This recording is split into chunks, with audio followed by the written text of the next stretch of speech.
The goal of Rescue Plymouth Wildlife is to build a healthier community for wildlife and people. Melissa sat down with founder Will Fitzgerald. We're here today with Will Fitzgerald, who's the founder of Rescue Plymouth Wildlife.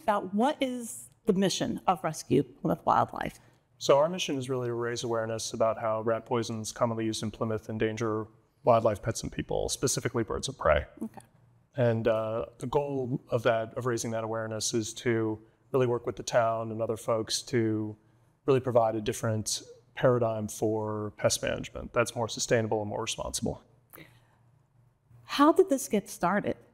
So I started this in January, really by just partnering with Massachusetts Audubon. So they have created a Climate Champions program, and this is one initiative within that program. And so what they do is they provide sort of background support for local folks like myself who want to get involved in an issue and really run with it. Interesting. So how big of an issue is this? Well, that's really tough to say in some ways. Okay. Because data around this issue isn't very good. Okay. But the data that we do have, the best data set really is from Tufts Wildlife Clinic and Dr. Maureen Murray, who's published two studies, one in 2016 and one in 2017 and the other in 2020. And the one in 2017 found that of the birds of prey that were brought to Tufts Wildlife Clinic between 2012 and 2016, 95% of those birds had these poisons in their tissues. And in the 2020 update to that study, 100% of red-tailed hawks that were brought to the Tufts Wildlife Clinic from 2018 to 2019 had these chemicals in their tissues. Okay. So they're pervasive in the environment. How are you working to mitigate the issue? So really the biggest thing that we're trying to do is to let folks know what these poisons are. They've been around since the 1970s, but just not a lot of folks know what they are, how they work, and really the costs that are associated with using them. Mm-hmm. So the EPA actually has restricted their sale to end consumers in 2015. However, those restrictions are largely circumvented by e-commerce. However, most of the poisons that are out there are legally used by licensed pest management professionals. So really what we're trying to do is educate the consumer so they can have a conversation with their pest management professional to really perform or really to pursue poison-free tactics, or integrated pest management as it's called. So it's really learning, educating, yes, and building support for on both sides, really, because it's an issue that everyone can be involved in, and there are different ways to come about it, I would assume. Yeah, I mean, the biggest thing is that we all want to live in a community that values public health. Mm-hmm. And no one's disputing that rodents in certain circumstances can be detrimental to public health. They've been implicated in health crises really for hundreds, if not thousands of years. However, there are things you can do that don't add poisons to our ecosystem and our communities to deal with that issue. Yeah. So really what we're trying to do is raise awareness about those alternatives and how in the long term they can be more effective than introducing this particularly toxic class of poisons into our community. Have you been working with the town or talking with the town at all? Yeah, absolutely. The town's been really helpful. Sustainable Plymouth has been a great organization, a great ally for me, but I first testified at the select board meeting on the 27th of February, and then that's led to several conversations with our sustainability coordinator, DPW, Department of Energy and Environment. So really there's been no shortage of people willing to talk to me and learn more about this issue. And as a result, I continue to learn more, and I learn about more people I can reach out to really just continue a discussion that leads to a solution that's best for Plymouth. Mm-hmm.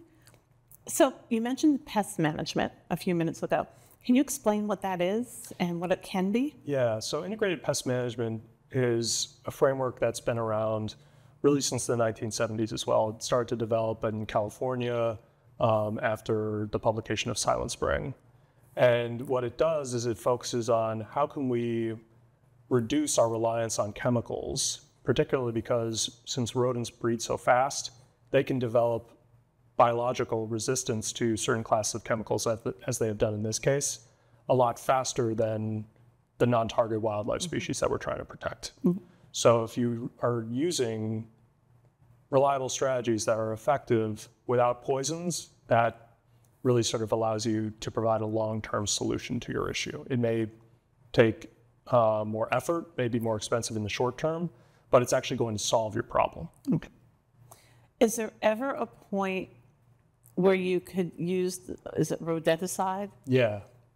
You know, to maybe not long term, but short term?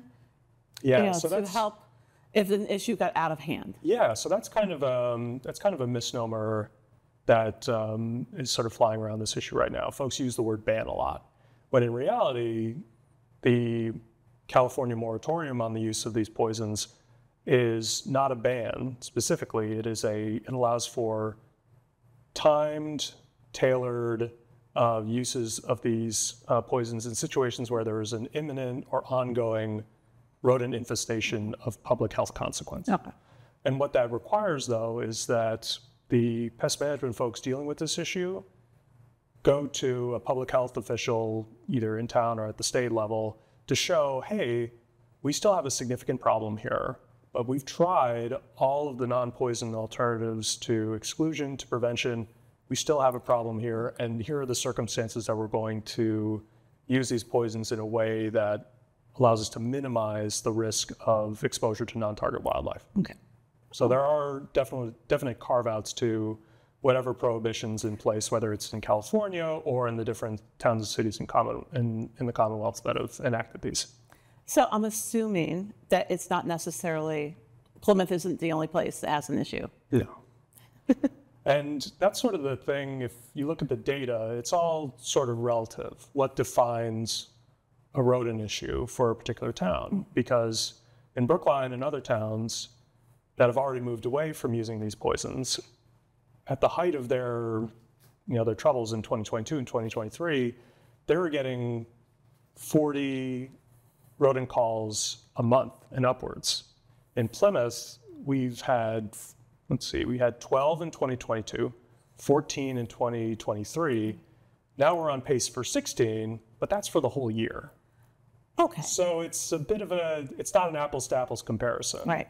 But still, I mean, folks see rodents and are concerned about, potential risks to the health of themselves or their children or their families, and they want a solution. Unfortunately, when you're dealing with a species that's as resilient as rodents are, it's not going to be an easy fix. Right. So this is just the beginning Yes. of the conversation Yes. that you're having with not just the town, but everyone. What's the goal? So really the end goal is to work with the town to create a paradigm that requires more accountability for pest management professionals who plan to use these poisons in the first place. Because right now, there just isn't a robust reporting requirement.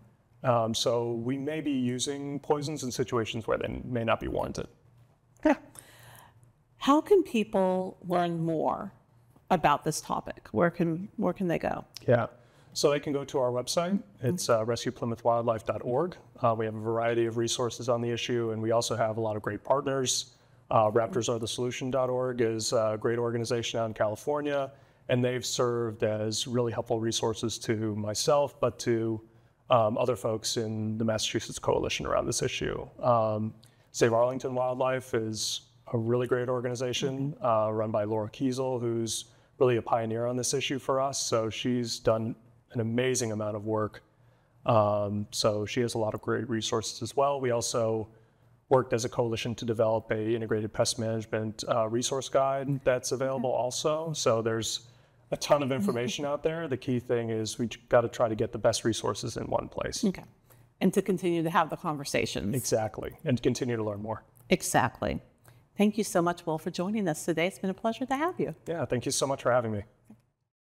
For more information about this new nonprofit, visit rescueplymouthwildlife.org.